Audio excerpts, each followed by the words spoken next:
A poliomielite, também conhecida como paralisia infantil, é uma doença viral altamente contagiosa que afeta principalmente crianças com menos de 5 anos de idade. A doença é causada pelo poliovírus, que é transmitido através do contato com fezes ou secreções de pessoas infectadas. A poliomielite foi uma das doenças mais temidas do século XX, causando surtos em todo o mundo e deixando milhões de pessoas paralisadas ou mortas. No entanto, graças aos esforços de vacinação em massa, a doença foi quase completamente erradicada em todo o mundo. Em 1988, a Organização Mundial da Saúde lançou a Iniciativa Global para a Erradicação da Poliomielite, que ajudou a reduzir os casos em mais de 99%. A vacina contra a poliomielite é altamente eficaz e é administrada em duas formas: a vacina oral e a vacina inativada. Ambas são seguras e eficazes. Ainda há desafios para garantir que a doença nunca mais se espalhe. A vacinação continua sendo uma das principais estratégias para prevenir a propagação da doença. Segundo dados da Fiocruz, a poliomielite corre grande risco de ser reintroduzida no Brasil. Os motivos para o alerta são vários. O principal deles é a baixa cobertura vacinal. Apesar da gravidade das sequelas provocadas pela polio, o Brasil não cumpre desde 2015 a meta de 95% do público-alvo vacinado, patamar necessário para que a população seja considerada protegida contra a doença. Vacinas salvam. Deixe sempre em dia sua carteira de vacinação e a de seus filhos. Vacinar é um ato de amor. Nós estamos aqui, vamos conversar com a doutora Miriam Dalben. Ela é infectologista, graduada em medicina pela Universidade Federal de Minas Gerais, uma das melhores universidades do mundo. Verdade, a FMG é bem boa. Olha, e tem várias especializações. Estou vendo hepatologia também, olha, conselheira internacional da Society of Healthcare Epidemiology of America. Olha, muito chique, muito chique. Doutora, obrigado por estar aqui falando. Obrigada, Padre. Eu quero agradecer. É um prazer estar aqui. Você, porque eu acho importante isso, esse trabalho do médico. O médico que sai do consultório e vem fazer informação. Por quê? Porque nós vivemos uma enxurrada de fake news, de pessoas que se consultam pelo TikTok, de pessoas que se consultam com o Google, e é um absurdo, um descalabro, por isso que a gente vê esse número de pessoas que não estão vacinando. Então, quando vem alguém abalizado, né, com um assunto de forma fundamentada, é muito importante. Como faz bem isso que a senhora está fazendo aqui na televisão. Obrigado, viu? Obrigada, é um prazer estar aqui, né? Infelizmente, às vezes as fake news, elas tomam uma proporção que é muito maior do que a informação verdadeira, né?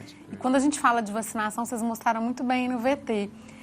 Não depende só da gente, né? A vacinação, ela é um ato coletivo. Então, para a gente impedir que uma doença seja transmitida na população e para a gente controlar uma doença na população, a gente precisa atingir um nível de imunização na população, que vocês mostraram muito bem aí. Na poliomielite é 95%. Olha que coisa. E a poliomielite é uma coisa muito séria. Quem é mais antigo, mais velho, viu muitas pessoas andarem, né, tendo aquelas gaiolas na perna, né, com ferros e tal, vindo até aqui para a pessoa se manter de pé. Hoje a gente não vê mais isso, né? A gente vê... Mas a poliomielite é uma doença que ela paralisa a pessoa, né? Ela é uma doença extremamente grave, né? Ela pode trazer consequências sérias, é muito transmissível. Muito transmissível. E é o que você falou, né? As consequências, elas podem ir de uma paralisia, a pessoa não conseguir nem respirar sozinha, né? A pessoa precisar o resto da vida respirar com a ajuda de aparelhos. E às vezes a pessoa melhora um pouquinho depois que ela tem o quadro de fraqueza inicial, mas as sequelas, elas podem perdurar e piorar, tornar a piorar depois de 30 anos que a pessoa teve a doença. Doutora, ela na verdade, ela deixa a pessoa, porque a gente chamava de paralisia infantil, porque geralmente acometia mais a criança. Isso, na verdade, sim, a pessoa que pega a poliomielite, né, a infecção pelo poliovírus, ela pode se manifestar de diversas formas. A pessoa pode ter simplesmente uma dor de garganta, uma febre, né, mas de cada 100 pessoas que pegam a doença, uma pessoa, por exemplo, né, então em torno de 1%, podem ter essas manifestações mais graves. Sei. Com meningite, com paralisia, às vezes da cintura para baixo, né, ou só fraqueza muscular em algum dos músculos andando, como você falou, precisando de ajuda de aparelhos para andar. Né? Às vezes a paralisia ela é tão grave que a pessoa, como a gente disse, não consegue nem respirar sozinha. A gente tem alguns famosos que teve paralisia infantil. Boris Kazoy teve paralisia infantil, ele não anda, ele anda com muita dificuldade. O presidente americano Franklin Roosevelt, andava só de cadeira de roda. Alguém que teve paralisia infantil e não ficou, mas a Frida Kahlo, né? Frida Kahlo teve também poliomielite. Dá dor, viu? Dá dor, né? Dá dor e quem teve a poliomielite, né? Mesmo que a pessoa consiga recuperar um pouquinho a força depois de um tempo... Dói. Como eu falei, existe a síndrome pós-pólio. Então, às vezes, a pessoa depois de 10, 20, 30 anos, aquela fraqueza muscular, ela pode voltar e a sequela da pessoa, ela voltar a piorar. Voltar a piorar, que coisa. Então, é uma doença muito grave. Perigosa e grave. Doutora, só quer café? Opa, mineiro não recusa café. Não, isso mesmo. E olha, ela desfeita. Lá em Minas a gente falou, se a gente oferece alguma coisa e a pessoa não aceita, não é desfeita? É desfeita, tem que aceitar o café. Aqui, sabe aqui? Ai, que olha. Enquanto isso, a gente vai ver os riscos no Brasil da poliomielite voltar. Vamos ver. Apesar da realização de campanhas para a poliomielite e de multivacinação para a atualização da caderneta, tem sido detectada uma progressiva queda na cobertura vacinal para a poliomielite no Brasil desde 2016, assim como para outras vacinas. Esse fato foi acentuado pela pandemia de Covid-19 e atualmente encontra-se em 69%. O que possibilita a reintrodução do poliovírus, classificando o Brasil como país de alto risco para a poliomielite. Após isso, várias medidas foram tomadas para evitar a introdução da doença novamente. Vigilância em aeroportos com a chegada de estrangeiros, vigilância ambiental e, principalmente, a vacinação. No ambiente hospitalar, são realizadas ações específicas para detectar rapidamente a reintrodução do poliovírus, como notificação compulsória oportuna em 24 horas e investigação de todo caso de paralisia ou paresia flácida em menores de 15 anos, busca ativa semanal de todos os pacientes menores de 15 anos internados e investigação oportuna e notificação negativa ou positiva semanal. Na ocorrência de um único evento ou surto de poliomielite, uma série de ações serão implementadas pelo Sistema Único de Saúde com o objetivo de prevenir a ocorrência de novos casos. Doutora, é importante, a senhora falou que ela é muito contagiosa. Ela é muito contagiosa. Agora, como que é feito o contágio? Acontece como pela... O contágio, a poliomielite ela pode ser transmitida por água e alimentos, né, contaminados, e também, principalmente, pelo contato com a secreção da outra pessoa. Então, a gente está conversando aqui. Igual a gente aprendeu muito com a Covid, a gotícula, que é o famoso cuspe que as pessoas falam, né? Então, a gente conversando, você está a menos de 1,8 metros de distância, menos de 2 metros, isso pode atingir a outra pessoa e ela acabar se contaminando. Mas tem essa transmissão que eu falei, que é por água ou alimentos contaminados. Sim. A gente chama de fecal oral.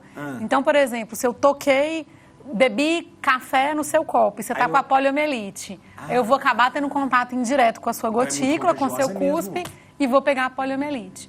E ela é muito contagiosa, por isso que a gente faz um cálculo para ver quanto que a gente precisa atingir de vacinação na população para a gente não deixar a doença ser transmitida.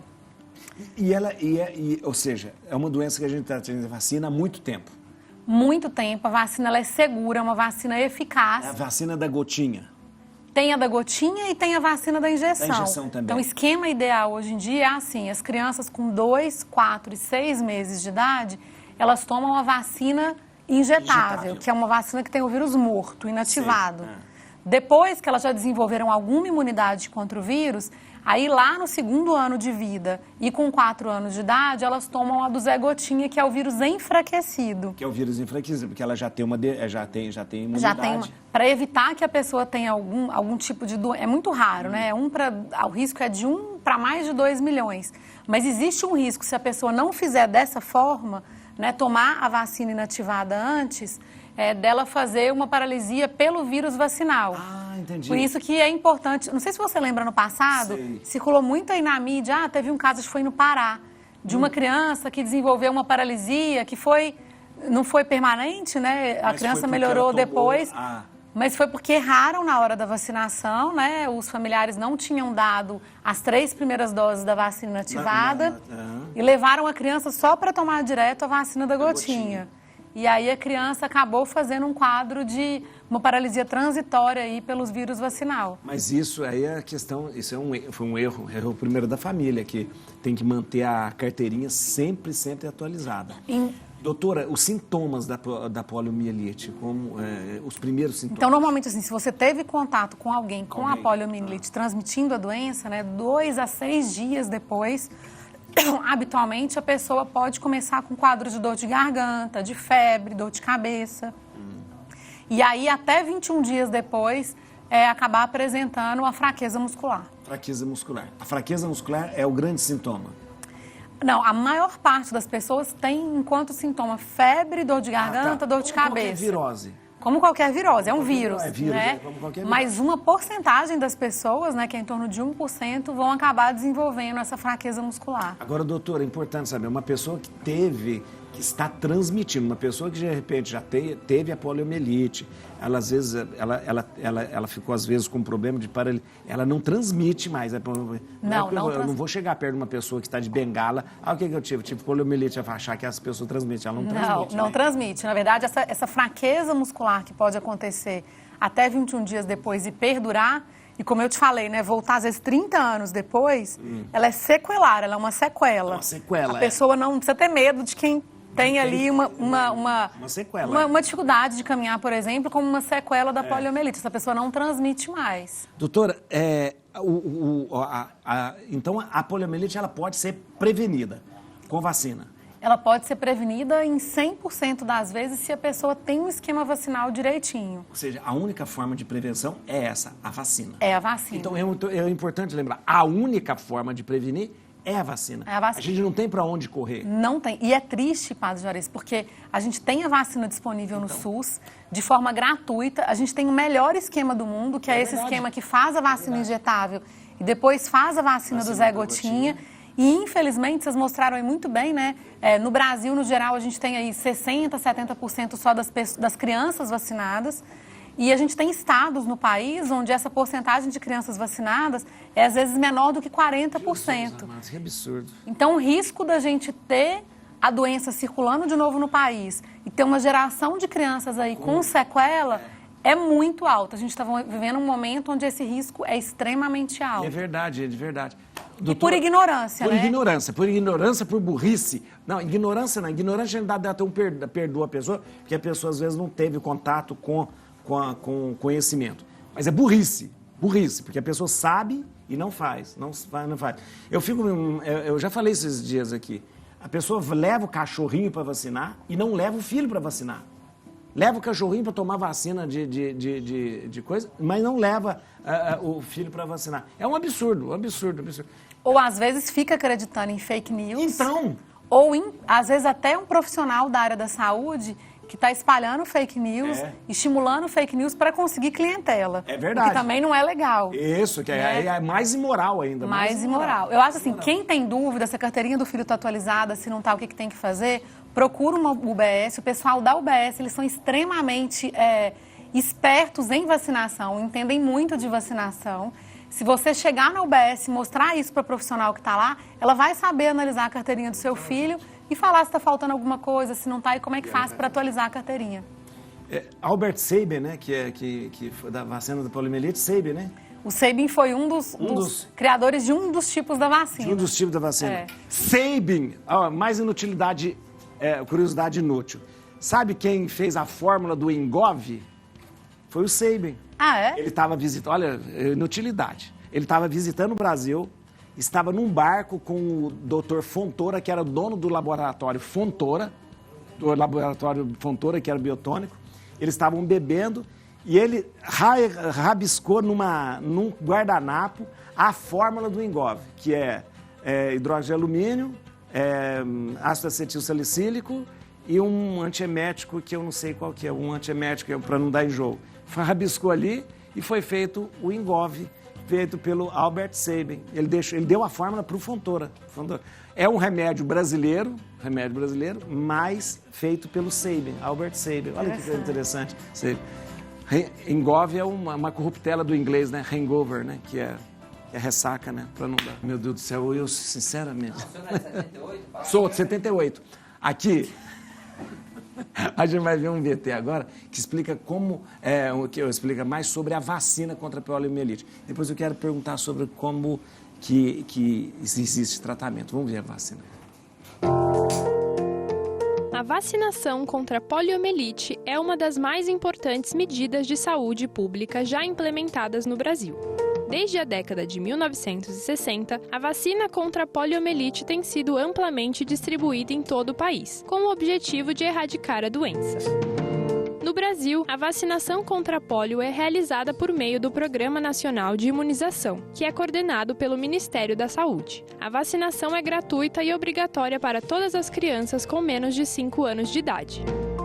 A vacinação é realizada por meio de 3 doses da vacina injetável, administradas aos 2, 4 e 6 meses de idade. Além disso, a vacinação é reforçada aos 15 meses e aos 4 anos de idade com a aplicação oral. Graças ao sucesso da campanha de vacinação contra a poliomielite no Brasil, a doença foi erradicada em todo o território nacional desde 1990. No entanto, é importante manter a vacinação em dia para evitar a reintrodução do vírus no país. A atual queda na vacinação infantil já preocupa o Ministério da Saúde. Em 2021, o Brasil registrou um dos seus piores anos, com a poliomielite sendo a terceira vacina com maior queda de aplicações, com a primeira dose chegando a apenas 67% das crianças, colocando em risco a volta da doença. O mais importante é a criança receber as doses da vacina pontualmente, como consta na caderneta de vacinação.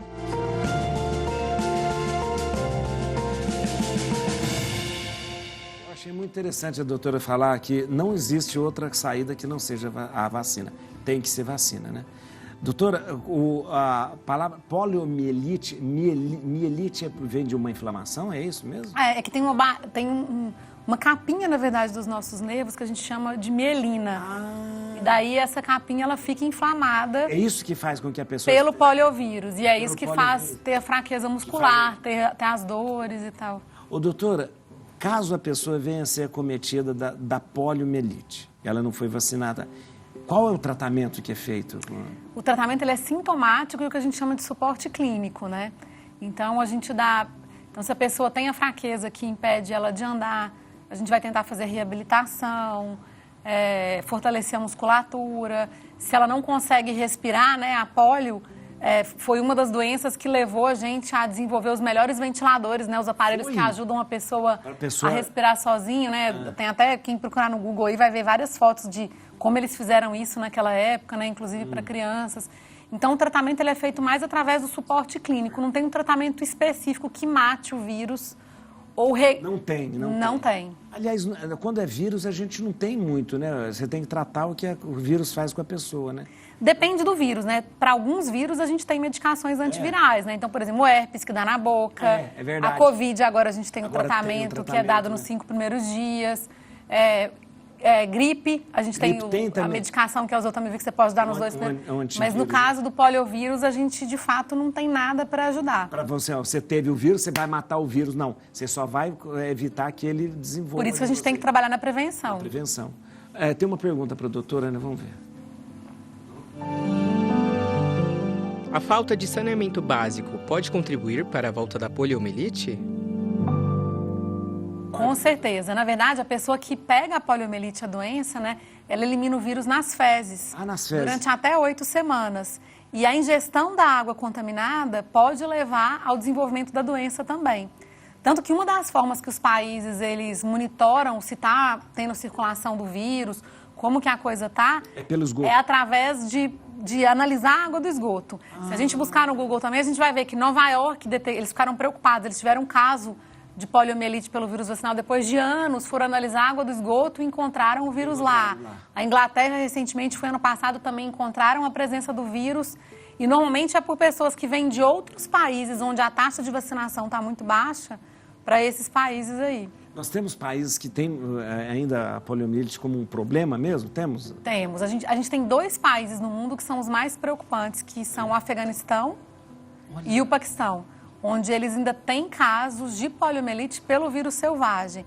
E no ano passado a gente teve casos de poliomielite, por exemplo, no Moçambique, mas foram pessoas que pegaram nesses países que eu falei e trouxeram para esses vírus países. selvagem, o que significa vírus selvagem? Porque o vírus selvagem é o vírus que, de fato, deu origem e causava os piores casos de poliomielite. Com a vacinação, ele vai enfraquecer. A infecção pelo vírus selvagem ela foi eliminada de diversos países. Ah, entendi. Hoje em dia, a gente tem casos de doenças, às vezes, de paralisia flácida, né, de paralisia dos músculos, pelo vírus vacinal, que é esse vírus que foi enfraquecido, mas que ele também se transmite se a vacinação não é dada na porcentagem correta na população e nessa ordenzinha correta que eu falei. Doutora, tem uma coisa interessante, pergunta. A gente viu vários casos acontecendo com a questão da Zika, aquela síndrome de Guillain-Barré. Tem alguma coisa a ver a poliomielite com Guillain-Barré ou não? Não, na verdade o Guillain-Barré é o que a gente chama de diagnóstico diferencial. Então nessa vigilância que vocês mostraram muito bem aí, né, que o sistema de vigilância do Brasil fica muito atento a qualquer caso de paralisia para ver se é causada pelo vírus da poliomielite ou não, né, porque é muito importante a gente saber para fazer a vacinação de bloqueio. Muitas vezes o caso de paralisia é causada pelo Guillain-Barré. Ah, entendi. Tem outras causas aí por detrás. Guillain-Barré não é vírus, não é nada disso. Normalmente o Guillain-Barré ele é causado pelo pós uma infecção viral ou uma infecção por alguma bactéria, por exemplo, que dá diarreia e tal. Mas não tem a ver com a poliomielite. Não tem a ver. Não porque tem. ele também é um enfraquecimento dos músculos, aquela coisa, né? Uma coisa também assim. é um enfraquecimento dos músculos, que pode acometer, uma paralisação que pode acometer até a parte respiratória também, e que o paciente vai recuperando aos poucos. Dom Jaime Spengler, que é arcebispo de Porto Alegre, foi eleito como presidente da CNBB. Ele era o primeiro vice-presidente da CNBB, foi eleito como presidente da CNBB agora, então, e assume agora a CNBB, dando continuidade a todo o trabalho que ele já vinha ajudando. Dom Jaime Spengler é franciscano da cidade de Gaspar e é o arcebispo de Porto Alegre. Doutora, desculpa a gente ter interrompido, mas a senhora já trouxe para a gente, eu queria agradecer muito a senhora, mas muito pela maneira de expor, pela maneira de nos deixar por dentro de tudo. Eu queria que você seguisse a doutora Miriam no Instagram. Então vamos lá, ó, @doutora DRA Miriam, tudo com I, Miriam Dalben, viu? Miriam Dalben. @doutora DRA Miriam Dalben. Pode seguir lá no Instagram, isso lá. E a gente agradece também ao Mint, né? Que a médica é agradecerada ao Mint. Sou agradecerada ao Mint. É um plano de saúde, beleza, o melhor que tem também, né? Um plano de saúde. Bacana, né?